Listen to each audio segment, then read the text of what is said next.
Hello ಗೆಳೆಯರೇ, ಹೊಸ ವಿಡಿಯೋಗೆ ಸ್ವಾಗತ. ಇವತ್ತು ನಾವು ಇತ್ತೀಚೆಗೆ ರಿಲೀಸ್ ಆದ ಮಲಯಾಳಂನ ಹಾರರ್ ಮೂವಿ ಆದಂತಹ ಲೌಡೆಲ್ ಅನ್ನೋ ಮೂವಿನ ಎಕ್ಸ್ಪ್ಲೈನ್ ಮಾಡ್ತಾ ಇದೀವಿ. ಈ ಮೂವಿಲಿ 7 ಜನ ಗೆಳೆಯ ಗೆಳತಿಯರು ಲೌಡೆಲ್ ಅನ್ನೋ ಪ್ಲೇಸ್ಗೆ ಫೋಟೋ ಶೂಟ್ಗೆ ಅಂತ ಹೋಗ್ತಾರೆ. ಅಲ್ಲಿ ರಾತ್ರಿ ಆದಾಗ ಅವರಿಗೆ ವಿಚಿತ್ರ ಅನುಭವಗಳು ಆಗೋಕೆ ಶುರು ಆಗುತ್ತೆ. ಆ ರಾತ್ರಿಯಲ್ಲಿ ಅಲ್ಲಿ ಏನಾಗುತ್ತೆ, ಅಷ್ಟಕ್ಕೂ ಅಲ್ಲಿ ನಿಜವಾಗಲು ನಡೆಯೋದಾದರೂ ಏನು, ಮೂವಿ ಕೊನೆಯಲ್ಲಿ ರಿವೀಲ್ ಆಗೋ ಟ್ವಿಸ್ಟ್ ಏನು, ಇದೆಲ್ಲ ಮೂವಿ ನೋಡ್ತಾ ತಿಳ್ಕೊಳ್ಳೋಣ. ವಿಡಿಯೋ ಶುರು ಮಾಡೋ ಮುಂಚೆ ನೀವೇನಾದ್ರೂ ಇನ್ನು ನಮ್ಮ ಚಾನಲ್ ಸಬ್ಸ್ಕ್ರೈಬ್ ಆಗಿಲ್ಲ ಅಂದ್ರೆ ವಿಡಿಯೋ ಪೂರ್ತಿ ನೋಡಿ, ಕಂಟೆಂಟ್ ಇಷ್ಟ ಆದ್ರೆ ಮಾತ್ರ ಸಬ್ಸ್ಕ್ರೈಬ್ ಮಾಡ್ಕೊಂಡು ಸಪೋರ್ಟ್ ಮಾಡಿ. ಬನ್ನಿ ವಿಡಿಯೋ ಶುರು ಮಾಡೋಣ. ಮೂವಿಯ ಮೊದಲನೇ ಸೀನಲ್ಲಿ ಒಂದು ಹುಡುಗಿ ಒಂದು ದಟ್ಟವಾದ ಕಾಡಲ್ಲಿ ಗಾಬರಿಯಿಂದ ಓಡ್ತಾ ಇರ್ತಾಳೆ. ಹಾಗೆ ಓಡ್ತಾ ಕೆಳಗೆ ಬಿದ್ದೋಗ್ತಾಳೆ. ಅಲ್ಲಿಗೆ ಸೀನ್ ಕಟ್ ಆಗುತ್ತೆ. ಇವಾಗ ನಮಗೆ ಸಾಂಡ್ರಾ ಅನ್ನೋ ಹುಡುಗಿ ಮನೆಯನ್ನ ತೋರಿಸ್ತಾರೆ. ಸಾಂಡ್ರಾ ತಂದೆ ಪಾರ್ಥನ್ ಮುಂಚೆ MLA ಆಗಿದ್ದೋರು. ಅವನ ಹೆಂಡತಿ ಜೊತೆ ತ್ರಿವಂಡ್ರಂಗೆ ಹೋಗ್ತಾ ಇರ್ತಾನೆ. ಪಾರ್ಥನ್ ಮತ್ತೆ ಅವನ ಹೆಂಡತಿ ಮನೆಯಿಂದ ಹೊರಟ ಮೇಲೆ ಅಲ್ಲಿಗೆ ಸಾಂಡ್ರಾ ಫ್ರೆಂಡ್ ಇಶಾ ಬರ್ತಾಳೆ. ಇಶಾ ಮಾಡಲಿಂಗ್ ಮಾಡ್ತಾ ಇರ್ತಾಳೆ. ಇವಾಗ ಸಾಂಡ್ರಾಗೆ ಕಂಪನಿ ಕೊಡೋಕೆ ಅಂತ ಸಾಂಡ್ರಾ ಮನೆಗೆ ಬಂದಿರ್ತಾಳೆ. ಇಶಾ ಮಾಡಲಿಂಗ್ ಮಾಡ್ತಾ ಅವಳ ಫೋಟೋಸ್ನ ಇನ್ಸ್ಟಾ ಅಲ್ಲಿ ಹಾಕ್ತಾ ಇರ್ತಾಳೆ. ಆದ್ರೆ ಅವಳಿಗೆ ಅಷ್ಟಾಗಿ ಲೈಕ್ಸ್ ಬರ್ತಾ ಇರಲ್ಲ. ಬ್ಲೂ ಸ್ಟೋನ್ ಸ್ಟುಡಿಯೋಸ್ ಅನ್ನೋ ಒಂದು ಫೋಟೋಗ್ರಫಿ ಸ್ಟುಡಿಯೋ ಅವರು ಹಾಕೋ ಫೋಟೋಸ್ಗೆ ಬೇಜಾನ್ ಲೈಕ್ಸ್ ಬರ್ತಾ ಇರುತ್ತೆ. ಅದಕ್ಕೆ ಇಶಾ ಆ ಸ್ಟುಡಿಯೋ ಅವ್ರ ಹತ್ರ ಫೋಟೋ ಶೂಟ್ ಮಾಡಿಸ್ಬೇಕು ಅಂತ ಸ್ಯಾಂಡ್ರಾಗೆ ಹೇಳ್ತಾ ಇರ್ತಾಳೆ. ಆವಾಗ ಸ್ಯಾಂಡ್ರಾ, ಆ ಸ್ಟುಡಿಯೋ ಅವರು ನನಗೆ ಗೊತ್ತು, ನನ್ನ ಫ್ರೆಂಡ್ ಬಾಬ್ಗೆ ಆ ಸ್ಟುಡಿಯೋ ಓನರ್ ಫ್ರೆಂಡ್ ಅಂತ ಹೇಳ್ತಾಳೆ. ಈ ಬಾಬ್ ಮತ್ತೆ ಸ್ಯಾಂಡ್ರಾ ಮುಂಚೆ ಲವರ್ಸ್ ಆಗಿರ್ತಾರೆ. ಆದ್ರೆ ಬಾಬ್ ಸ್ಯಾಂಡ್ರಾ ಜೊತೆ ಬ್ರೇಕಪ್ ಮಾಡ್ಕೊಂಡು ಸ್ಯಾಂಡ್ರಾ ಫ್ರೆಂಡ್ ರೇಚಲ್ ಜೊತೆ ರಿಲೇಶನ್ಶಿಪ್ ಅಲ್ಲಿ ಇರ್ತಾನೆ. ಆದ್ರೂ ಸ್ಯಾಂಡ್ರಾ ಮತ್ತೆ ಬಾಬ್ ಇವಾಗಲೂ ಫ್ರೆಂಡ್ಸ್ ಆಗೇ ಇರ್ತಾರೆ. ಸ್ಯಾಂಡ್ರಾ, ಬಾಬ್, ರೇಚಲ್ ಜೊತೆಗೆ ಆರ್ಯನ್ ಮತ್ತೆ ತಾರಾ ಅನ್ನೋ ಇನ್ನಿಬ್ರು ಫ್ರೆಂಡ್ಸ್ ಕೂಡ ಇರ್ತಾರೆ. ಅವರೆಲ್ಲ ಚಿಕ್ಕ ವಯಸ್ಸಿನಿಂದ ಒಟ್ಟಿಗೆ ಬೆಳೆದಿರ್ತಾರೆ. ಇವಾಗ ಇಶಾ ಫೋಟೋ ಶೂಟ್ ಮಾಡಿಸ್ಬೇಕು ಅಂತ ಹೇಳಿದ್ಕೆ ಸ್ಯಾಂಡ್ರಾ ಬಾಬ್ ಜೊತೆ ಮಾತಾಡೋದಾಗಿ ಹೇಳ್ತಾಳೆ. ಈ ಕಡೆ ನಮಗೆ ಆರ್ಯನ್ನ ತೋರಿಸ್ತಾರೆ. ಸ್ಯಾಂಡ್ರಾ ಇಶಾನ ಕರ್ಕೊಂಡೋಗಿ ಆರ್ಯನ್ಗೆ ಪರಿಚಯ ಮಾಡಿಸ್ತಾಳೆ. ಆಮೇಲೆ ನಮಗೆ ರೇಚಲ್ ಮತ್ತೆ ತಾರಾನ ತೋರಿಸ್ತಾರೆ. ಅವರು ಕೂಡ ಮಾಡಲಿಂಗ್ ಮಾಡ್ತಾ ಇರ್ತಾರೆ. ಜೊತೆಗೆ ಅವರು ಏರ್ ಹೋಸ್ಟೆಸಸ್ ಆಗಿ ಕೆಲಸ ಕೂಡ ಮಾಡ್ತಾ ಇರ್ತಾರೆ. ಸ್ಯಾಂಡ್ರಾ ಮತ್ತೆ ಇಶಾ ಹೋಗಿ ರೇಚಲ್ ಮತ್ತೆ ತಾರಾನು ಮೀಟ್ ಮಾಡ್ತಾರೆ. ಆಮೇಲೆ ಎಲ್ರು ಪಬ್ ಅಲ್ಲಿ ಕುಡಿದು ಸಿಗರೇಟ್ ಸೇತಾ ಎಂಜಾಯ್ ಮಾಡ್ತಾ ಇರ್ತಾರೆ. ಅಲ್ಲಿಗೆ ಬಾಬ್ ಬರ್ತಾನೆ. ಸ್ಯಾಂಡ್ರಾ ಬಾಬ್ಗೆ ಬ್ಲೂ ಸ್ಟೋನ್ ಸ್ಟುಡಿಯೋ ಅವ್ರ ಹತ್ರ ಇಶಾ ಫೋಟೋ ಶೂಟ್ ಮಾಡಿಸ್ಬೇಕು ಅಂತ ಹೇಳ್ತಾಳೆ. ಅದಕ್ಕೆ ಬಾಬ್, ಆ ಸ್ಟುಡಿಯೋ ಫೋಟೋಗ್ರಾಫರ್ ರೂಬೆನ್ ತುಂಬಾ ಕಾಸ್ಟ್ಲಿ, ದುಡ್ಡು ಜಾಸ್ತಿ ಖರ್ಚಾಗುತ್ತೆ, ಆಗಲ್ಲ ಅಂತ ಹೇಳ್ತಾನೆ. ಅದಕ್ಕೆ ಆರ್ಯನ್, ದುಡ್ಡು ನಾವು ಕೊಡ್ತೀವಿ, ನೀನು ರೂಬೆನ್ ಜೊತೆ ಮಾತಾಡು ಅಂತ ಹೇಳ್ತಾನೆ. ಬಾಬ್ ಸರಿ ಅಂತ ಹೇಳಿ ಸ್ಯಾಂಡ್ರಾ ಮತ್ತೆ ಇಶಾ ಕರ್ಕೊಂಡು ರೂಬೆನ್ ನ ಭೇಟಿ ಆಗೋಕೆ ಹೋಗ್ತಾನೆ. ರೂಬೆನ್ ಸ್ವಿಮ್ಮಿಂಗ್ ಪೂಲ್ ಹತ್ರ ಫೋಟೋ ಶೂಟ್ ಮಾಡ್ತಾ ಇರ್ತಾನೆ. ಬಾಬ್ ಹೋಗಿ ರೂಬೆನ್ಗೆ ಇಶಾ ಫೋಟೋ ಶೂಟ್ ಮಾಡ್ಬೇಕು ಅಂತ ಕೇಳ್ತಾನೆ. ಆದ್ರೆ ರೂಬೆನ್ ಸ್ವಲ್ಪ ದಿನ ಆದ್ಮೇಲೆ ನೋಡೋಣ, ಇವಾಗ ಬ್ಯುಸಿ ಇದ್ದೀನಿ, ಬೇಕಿದ್ರೆ ಸಂಜೆ ಸ್ಟುಡಿಯೋಗೆ ಬನ್ನಿ ಮಾತಾಡೋಣ ಅಂತ ಹೇಳ್ತಾನೆ. ಅದಕ್ಕೆ ಬಾಬ್, ಸ್ಟುಡಿಯೋ ಬೇಡ, ಫೋಟೋ ಶೂಟ್ ನಿನ್ನ ಸೀಕ್ರೆಟ್ ಪ್ಲೇಸ್ ಆಗಿರೋ ಲೌಡೆಲ್ ಅಲ್ಲಿ ಮಾಡಬೇಕು, ನಿನ್ಗೆ ಓಕೆ ಅಂದ್ರೆ ಸಂಜೆ ಮನೆಗೆ ಬಾ ಅಂತ ಹೇಳಿ ಅಲ್ಲಿಂದ ಹೋಗ್ತಾರೆ. ರೂಬೆನ್ ಲೌಡೆಲ್ ಅಲ್ಲಿ ಫೋಟೋ ಶೂಟ್ ಮಾಡಿನೇ ಫೇಮಸ್ ಆಗಿರ್ತಾನೆ. ಅದಕ್ಕೆ ಇಶಾ ಕೂಡ ಅಲ್ಲೇ ಫೋಟೋ ಶೂಟ್ ಮಾಡಿಸ್ಬೇಕು ಅಂತ ಅನ್ಕೊಂಡಿರ್ತಾಳೆ. ಮೊದಲು ಆಗಲ್ಲ ಅಂದಿದ್ದ ರೂಬೆನ್ ಲೌಡೆಲ್ ಅಂತ ಹೇಳಿದ್ಕೆ ಸರಿ ಅಂತ ಒಪ್ಕೊಂಡು ಬಾಬ್ ಮನೆಗೆ ಬಂದು ಲೌಡೆಲ್ ಫೋಟೋ ತೋರಿಸ್ತಾನೆ. ಮತ್ತೆ ಅದು ಇರೋದು ದಟ್ಟವಾದ ಕಾಡಿನ ಮಧ್ಯ ಅಂತ ಹೇಳ್ತಾನೆ. ಅವಾಗ ಬಾಬ್, ಆ ಕಾಡಿಗೆ ನಮ್ಮ ಅಂಕಲ್ ಜಾನೇನೆ ರೇಂಜರ್, ಅಲ್ಲೇ ಒಂದು ಬಂಗ್ಲೆ ಕೂಡ ಇದೆ, ನಾವು ಲೌಡೆಲ್ ಅಲ್ಲಿ ಫೋಟೋ ಶೂಟ್ ಮಾಡಿ ಬಂಗ್ಲೆಯಲ್ಲೇ ಸ್ಟೇ ಆಗಬಹುದು ಅಂತ ಹೇಳ್ತಾನೆ. ಎಲ್ಲ ಸರಿ ಅಂತ ಹೇಳಿ ಮಾರನೇ ದಿನಾನೇ ಕಾರ್ ಎತ್ಕೊಂಡು ಲೌಡೆಲ್ ಕಡೆ ಪ್ರಯಾಣ ಬೆಳೆಸ್ತಾರೆ. ಹಾಡ್ ಹೇಳ್ತಾ ಎಂಜಾಯ್ ಮಾಡ್ತಾ ಎಲ್ರು ಲೌಡೆಲ್ಗೆ ಹೋಗುವಾಗ ಕಾಡಿನ ಮಧ್ಯ ಮರ ಬಿದ್ದೋಗಿರುತ್ತೆ.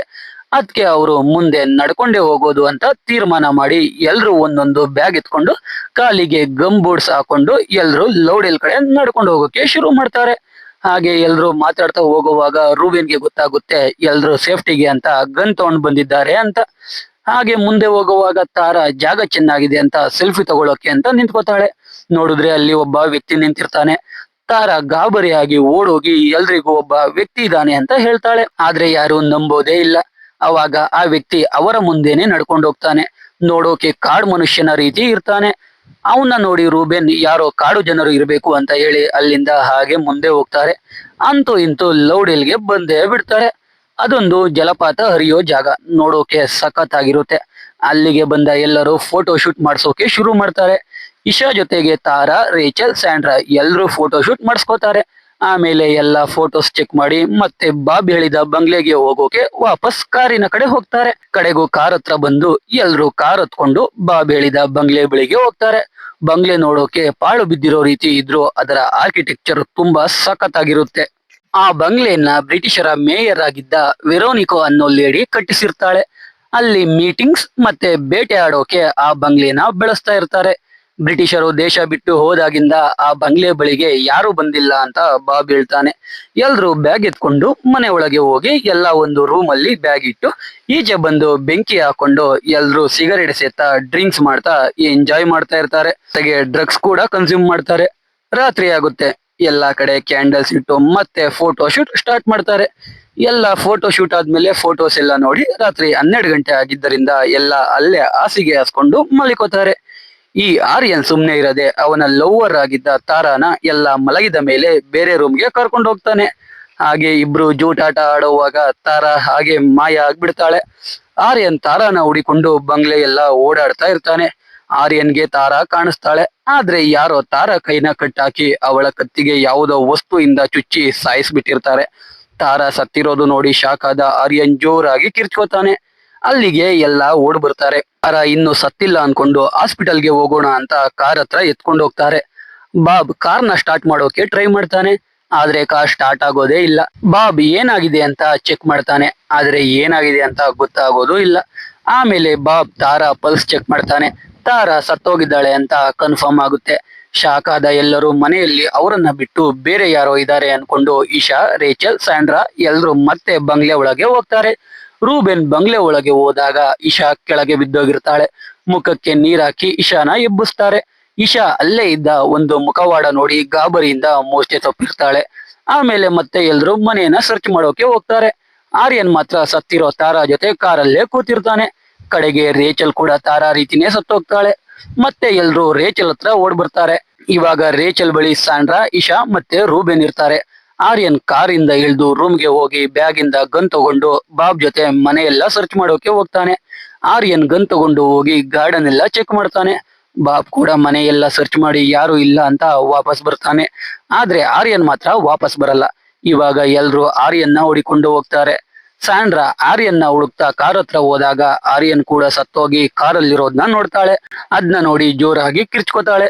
ರೂಬೆನ್, ಬಾಬ್ ಮತ್ತೆ ಇಶಾ ಅಲ್ಲಿಗೆ ಓಡ್ ಬರ್ತಾರೆ. ಇಶಾ ಆರ್ಯನ್ ಸತ್ತಿರೋದು ನೋಡಿ ಗಾಬರಿ ಆಗಿರ್ತಾಳೆ. ಅದಕ್ಕೆ ಸ್ಯಾಂಡ್ರಾಗೆ ಕುಡಿಯೋಕೆ ನೀರ್ ತಗೊಂಡ್ ಬಾ ಅಂತ ಹೇಳ್ತಾಳೆ. ಸ್ಯಾಂಡ್ರಾ ಒಬ್ಳೆ ಒಳಗೆ ಹೋಗ್ತಾಳೆ. ಬಾಬ್ ಅಲ್ಲಿಂದ ತಪ್ಪಿಸ್ಕೊಳ್ಳೋಕೆ ಕಾರ್ ಏನಾಗಿದೆ ಅಂತ ಚೆಕ್ ಮಾಡ್ತಾನೆ. ಕಾರಲ್ಲಿದ್ದ ವಾಟರ್ ಬಾಟಲ್ ನ ರೂಬೆನ್ ತೆಗೆದು ಇಶಾಗೆ ಕೊಡ್ತಾನೆ. ಇಶಾ ನೀರ್ ಕುಡಿದು ಬಾಬ್ ಜೊತೆ ಕಾರ್ ಏನಾಗಿದೆ ಅಂತ ನೋಡ್ತಾಳೆ. ಯಾರೋ ಕಾರ್ದು ಕೇಬಲ್ ಕಟ್ ಮಾಡಿರ್ತಾರೆ. ಕಾರ್ ಪಕ್ಕ ಇಶಾಗೆ ಆರ್ಯನ್ ಹತ್ರ ಇದ್ದ ಗನ್ ಸಿಗುತ್ತೆ. ಅಷ್ಟರಲ್ಲಿ ಬಂಗ್ಲೆ ಒಳಗಿನಿಂದ ಮೊಬೈಲ್ ರಿಂಗ್ ಟೋನ್ ಕೇಳಿಸುತ್ತೆ. ನೆಟ್ವರ್ಕ್ ಸಿಗದೆ ಇರೋ ಜಾಗದಲ್ಲಿ ಯಾರ್ ಮೊಬೈಲ್ ರಿಂಗ್ ಆಗ್ತಿದೆ ಅಂತ ಇಶಾ, ಬಾಬ್, ರೂಬೆನ್ ಒಳಗೆ ಓಡೋಗ್ತಾರೆ. ಅದು ರಿಂಗ್ ಟೋನ್ ಅಲ್ಲ, ಸ್ಯಾಂಡ್ರಾ ಮೊಬೈಲ್ ಇಂದ ಮ್ಯೂಸಿಕ್ ಬರ್ತಾ ಇರುತ್ತೆ. ಆದ್ರೆ ಅಲ್ಲೆಲ್ಲೂ ಸ್ಯಾಂಡ್ರಾ ಕಾಣಿಸಲ್ಲ. ಅವಾಗ ಅವರಿಗೆ ನೆಲಮಹಡಿ ಕಾಣಿಸುತ್ತೆ. 3 ಜನನು ಅಲ್ಲಿಗೆ ಹೋದಾಗ ಸ್ಯಾಂಡ್ರಾ ಒಂದು ಟನಲ್ ಅಲ್ಲಿ ಕೂತಿರ್ತಾಳೆ. ಹೋಗಿ ನೋಡಿದ್ರೆ ಸ್ಯಾಂಡ್ರಾ ಕೂಡ ಸತ್ತೋಗಿರ್ತಾಳೆ. ಎಲ್ರೂ ಸೇರಿ ಅವಳ ಬಾಡಿನ ಎತ್ಕೊಂಡ್ ಬಂದು ರೇಚಲ್ ಬಾಡಿ ಪಕ್ಕ ಹಾಕ್ತಾರೆ. ರೂಬೆನ್ ಗಾಬರಿಯಾಗಿ ಸಿಗರೇಟ್ ಸೇತಾ ಈಚೆ ಬರ್ತಾನೆ. ಅವನಿಂದೆ ಬಾಬ್ ಎಣ್ಣೆ ಹೊಡಿತಾ ಈಚೆ ಬರ್ತಾನೆ. ಒಳಗಡೆ ಇಶಾ ಒಬ್ಳೆ ಇರ್ತಾಳೆ. ಈಚೆ ಬಾಬ್ ಸಿಗರೇಟ್ ಸೇತಾ ಕಾಡೊಳಗೆ ಹೋಗ್ತಾ ಇರ್ತಾನೆ. ಅದನ್ನ ನೋಡಿ ಬಾಬ್, ಕಾಡೊಳಗೆ ಹೋದ್ರೆ ನಿನ್ ಬಾಡಿನೂ ಸಿಗಲ್ಲ. ಬೆಳಿಗ್ಗೆ ಆದ್ಮೇಲೆ ಬಾಡಿ ಎಲ್ಲ ಏನ್ ಮಾಡೋದು ಅಂತ ಡಿಸೈಡ್ ಮಾಡಿ ಇಲ್ಲಿಂದ ಹೋಗೋಣ ಅಂತ ಹೇಳ್ತಾನೆ. ಅದಕ್ಕೆ ರೂಬೆನ್, ಬೇಕಿದ್ರೆ ಬಾಡಿ ಎಲ್ಲ ಬೆಟ್ಟದ ಮೇಲಿಂದ ಎಸಿ ಹೋಗು, ನಾನಂತೂ ಇಲ್ಲಿರಲ್ಲ ಅಂತ ಹೇಳ್ತಾನೆ. ಅದನ್ನ ಕೇಳಿ ಬಾಬ್ಗೆ ಕೋಪ ಬಂದು ರೂಬೆನ್ ಜೊತೆ ಜಗಳಕ್ಕೆ ಹೋಗ್ತಾನೆ. ಇಬ್ರು ಜಗಳ ಆಡ್ತಾ ಇದ್ದ ಹಾಗೆ ಬಾಬ್ ರೂಬೆನ್ಗೆ ಚೆನ್ನಾಗಿ ಹೊಡಿತಾನೆ.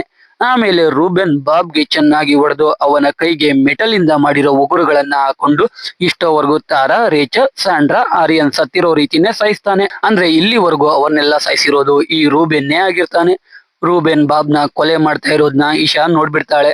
ಇವಾಗ ಇಶಾಗೆ ಅಲ್ಲಿ ಆಗಿರೋ ಎಲ್ಲಾ ಕೊಲೆಗಳನ್ನ ರೂಬೆನ್ ಮಾಡ್ತಾ ಇರೋದು ಅಂತ ಗೊತ್ತಾಗಿ ಅವನಿಂದ ತಪ್ಪಿಸ್ಕೊಂಡು ಕಾಡೊಳಗೆ ಓಡೋಗ್ತಾಳೆ. ಇದೇ ದೃಶ್ಯವನ್ನ ನಾವು ಸಿನಿಮಾ ಶುರುವಿನಲ್ಲಿ ನೋಡಿದ್ದು. ಇವಾಗ ಇಶಾ ತಪ್ಪಿಸ್ಕೊಂಡು ಕಾಡೊಳಗೆ ಓಡೋಗಿ ಒಂದು ಜಾಗದಲ್ಲಿ ಬಿದ್ದೋಗ್ತಾಳೆ. ಬೆಳಿಗ್ಗೆ ಆಗುತ್ತೆ. ಇಶಾಗೆ ಎಚ್ಚರ ಆಗುತ್ತೆ. ಇಶಾ ಎದ್ದು ಅಲ್ಲೇ ಕೂತ್ಕೋತಾಳೆ. ಅಲ್ಲಿಗೆ ರೂಬೆನ್ ಇಶಾನ ಕೊಲೆ ಮಾಡೋಕೆ ಬರ್ತಾನೆ. ಅವಾಗ ಇಶಾ ಆರ್ಯನ್ ಹತ್ರ ಇಂದ ಎತ್ಕೊಂಡಿದ್ದ ಗನ್ ತಗೊಂಡು ರೂಬೆನ್ಗೆ ಶೂಟ್ ಮಾಡಿ ಸಾಯಿಸ್ಬಿಡ್ತಾಳೆ. ಇವಾಗ ಅಲ್ಲಿ ಕೊಲೆಗಳು ಆಗಿರೋದು ಗೊತ್ತಾಗಿ ಸ್ಯಾಂಡ್ರಾ ತಂದೆ ಪಾರ್ಥನ್, ಬಾಬ್ ಮತ್ತೆ ಆರ್ಯನ್ ಪೇರೆಂಟ್ಸ್, ಪೊಲೀಸರು, ಫಾರೆನ್ಸಿಕ್ ಎಲ್ಲರೂ ಬರ್ತಾರೆ. ನ್ಯೂಸ್ ಅಲ್ಲೆಲ್ಲ ಈ ಮ್ಯಾಟರ್ ಬರ್ತಾ ಇರುತ್ತೆ. ರೂಬೆನ್ ಸ್ಯಾಂಡ್ರಾ, ರೇಚಲ್, ತಾರಾ, ಆರ್ಯನ್ ಮತ್ತೆ ಬಾಬ್ ಜೊತೆಗೆ ಕಾಡಲ್ಲಿ ಇದ್ದ ಕರಿಂಗಾಲನ್ ಅನ್ನೋ ಒಬ್ಬ ವ್ಯಕ್ತಿಯನ್ನು ಕೊಲೆ ಮಾಡಿದ್ದಾನೆ ಅಂತ ಗೊತ್ತಾಗುತ್ತೆ. ಈ ಕರಿಂಗಾಲನ್ ಬೇರೆ ಯಾರು ಅಲ್ಲ, ತಾರಾ ಕಾಡಲ್ಲಿ ಸೆಲ್ಫಿ ತಗೊಳ್ಳುವಾಗ ಕಾಣಿಸಿರ್ತಾನಲ್ಲ ಅವನೇ.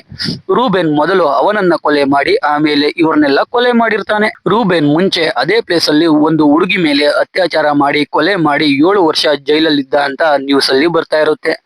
ಇವಾಗ ಪೊಲೀಸರು ರೂಬೆನ್ ಕ್ಯಾಮೆರಾ ಚೆಕ್ ಮಾಡಿ ಅದ್ರಲ್ಲಿದ್ದ ಒಂದು ಹುಡುಗಿಯ ಫೋಟೋನ ಸ್ಯಾಂಡ್ರಾ ತಂದೆ ಪಾರ್ಥನ್ಗೆ ತೋರಿಸ್ತಾರೆ.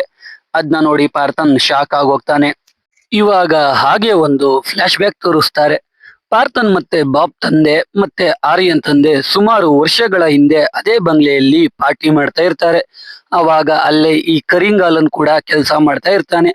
ಅಲ್ಲಿ ಪಾರ್ಥನ್ ಮತ್ತೆ ಬಾಬ್ ಆರ್ಯನ್ ಪೇರೆಂಟ್ಸ್ ಬೇಟೆ ಆಡೋಣ ಅಂತ ಕರಿಂಗಾಲನ್ ಜೊತೆ ಗನ್ ತಗೊಂಡು ಹೋಗ್ತಾರೆ. ಅವಾಗ ರೂಬೆನ್ ಲೌಡೇಲ್ ಅಲ್ಲಿ ವೇದ ಅನ್ನೋ ಹುಡುಗಿಯ ಫೋಟೋ ಶೂಟ್ ಮಾಡ್ತಾ ಇರ್ತಾನೆ. ಅಲ್ಲಿಗೆ ಬಂದ ಪಾರ್ಥನ್ ವೇದ ಜೊತೆ ಮಿಸ್ಬಿಹೇವ್ ಮಾಡ್ತಾನೆ. ಅವಾಗ ರೂಬೆನ್ ಹೋಗಿ ಪಾರ್ಥನ್ಗೆ ಹೊಡಿತಾನೆ. ಅಷ್ಟರಲ್ಲಿ ಕರಿಂಗಾಲನ್ ಬಂದೂಕು ಹಿಡ್ಕೊಂಡು ಬರ್ತಾನೆ. ಬಾಬ್ ಮತ್ತೆ ಆರ್ಯನ್ ತಂದೆಯರು ರೂಬೆನ್ಗೆ ಚೆನ್ನಾಗಿ ಹೊಡಿತಾರೆ. ಆಮೇಲೆ ಪಾರ್ಥನ್ ವೇದಾನ ವಾಪಸ್ ಆ ಬಂಗ್ಲೆಗೆ ಎತ್ಕೊಂಡು ಹೋಗಿ ಅತ್ಯಾಚಾರ ಮಾಡ್ಬಿಡ್ತಾನೆ. ಅದ್ರಿಂದ ವೇದ ಸತ್ತೋಗ್ತಾಳೆ. ಆಮೇಲೆ ವೇದಾನ ತಂದು ಬೆಟ್ಟದ ಮೇಲಿಂದ ಕೆಳಗೆ ಎಸಿತಾರೆ. ವೇದಾನ ಅತ್ಯಾಚಾರ ಮಾಡಿ ಕೊಲೆ ಮಾಡಿರೋದು ಅಂತ ರೂಬೆನ್ಗೆ 7 ವರ್ಷ ಜೈಲು ಶಿಕ್ಷೆ ಆಗುತ್ತೆ. ಇದನ್ನೆಲ್ಲ ಪಾರ್ಥನ್ ಇವಾಗ ರೂಬೆನ್ ಕ್ಯಾಮರಾ ಅಲ್ಲಿ ವೇದ ಫೋಟೋ ನೋಡಿ ನೆನ್ಪು ಮಾಡ್ಕೊಳ್ತಾ ಇರ್ತಾನೆ. ಇಲ್ಲಿಗೆ ಮೂವಿ ಮುಗಿಯುತ್ತೆ. ಅಂದ್ರೆ ರೂಬೆನ್ ಸಾಂಡ್ರಾ ತಂದೆ ಪಾರ್ಥನ್ ಮತ್ತೆ ಬಾಬ್ ಮತ್ತೆ ಆರ್ಯ ಪೇರೆಂಟ್ಸ್ ಮೇಲಿದ್ದ ಜಿದ್ದಿಗೆ ಅವರ ಮಕ್ಕಳನ್ನು ಮತ್ತೆ ಅವರ ಮಕ್ಕಳ ಫ್ರೆಂಡ್ಸ್ ನ ಕೊಲೆ ಮಾಡಿ ರಿವೆಂಜ್ ತಗೋತಾನೆ. ಇಷ್ಟೇ ಮೂವಿಲಿ ಇರೋದು. ಮೂವಿಲಿ ಲಾಜಿಕ್ ಅಂತ ಏನೂ ಇಲ್ಲ, ಎಲ್ಲ ಒಟ್ಟಿಗೆ ಇರ್ತಾರೆ. ಯಾರೋ ಒಬ್ಬ ಅಥವಾ ಒಬ್ಬಳು ಸಪರೇಟ್ ಆಗ್ತಾಳೆ, ಸತ್ತೋಗ್ತಾಳೆ. ಆ ರೂಬೆನ್ ಹೇಗೆ ಅವ್ರನ್ನೆಲ್ಲ ಕೊಲೆ ಮಾಡ್ದ ಅಂತಾನು ತೋರಿಸಿಲ್ಲ. ಅಲ್ಲಿರೋರಿಗಂತೂ ಬುದ್ಧಿ ಅನ್ನೋದೇ ಇಲ್ಲ. ಯಾರೋ ಕೊಲೆ ಮಾಡ್ತಾ ಇದ್ದಾರೆ ಅಂತ ಗೊತ್ತಾದ್ಮೇಲೂ ಒಬ್ಬೊಬ್ರೆ ಹೋಗ್ತಾ ಇರ್ತಾರೆ. ನಾನು ಮಲಯಾಳ ಮೂವಿ ಅಂತ ನೋಡಿದ್ರೆ ಯಾಕಾದ್ರೂ ಮೂವಿ ನೋಡೋದ್ನು ಅನ್ನಿಸ್ಬಿಡ್ತು.